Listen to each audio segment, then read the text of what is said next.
the blood that we're bleeding could fill up a broken heart. The secrets we're keeping could be used to light the dark. But we anti-gravity lock down humanity. Lightning insanity striking inside me. Whoa, whoa, it's the heartbeat of history. Whoa, whoa, lightning inside me. Bertie the bus was giving some visitors a tour of the island of Soda.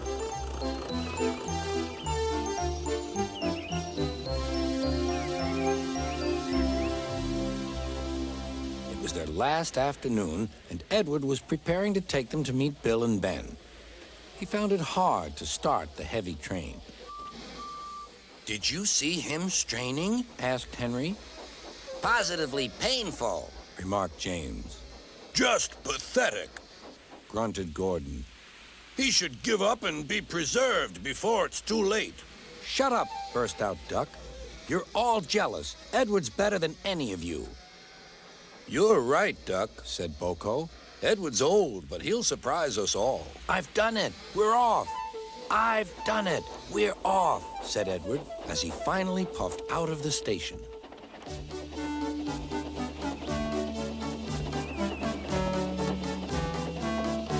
Bill and Ben were delighted to see the visitors. They loved being photographed. Later, they took the party to the China Clay Works in a brake van special.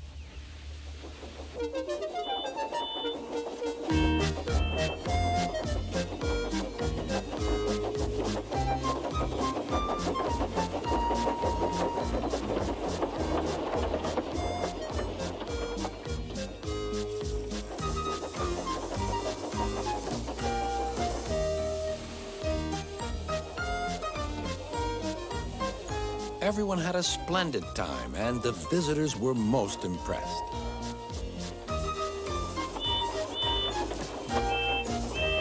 Then Edward took the visitors home.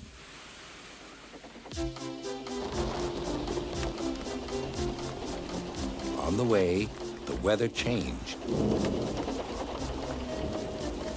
Wind and rain buffeted Edward. His sanding gear failed, and his firemen rode in front, dropping sand on the rails by hand. Suddenly, Edward's wheels slipped fiercely, and with a shrieking crack, something broke. The crew inspected the damage. Repairs took some time. One of your crank pins broke, Edward, said his driver. We've taken your side rods off. Now you're like an old-fashioned engine. Can you get these people home? They must start back tonight. I'll try, sir, promised Edward. Edward puffed and pulled his hardest, but his wheels kept slipping, and he could not start the heavy train. The passengers were anxious. The driver, fireman, and conductor went along the train, making adjustments between the coaches. We've loosened the couplings, Edward. Now you can pick up your coaches one by one, just as you do with freight cars.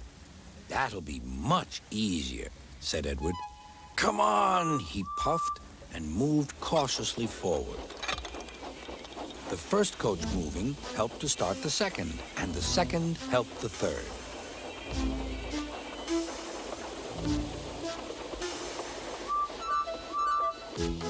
I've done it! I've done it! Puffed Edward.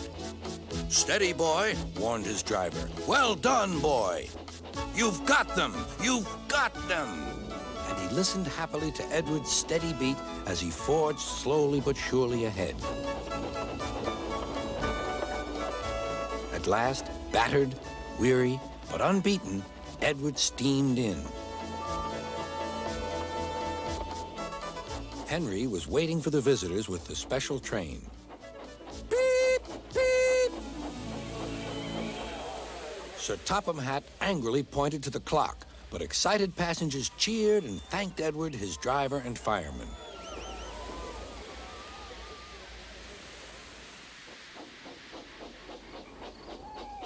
Duck and Boko saw to it that Edward was left in peace. Gordon and James remained respectfully silent.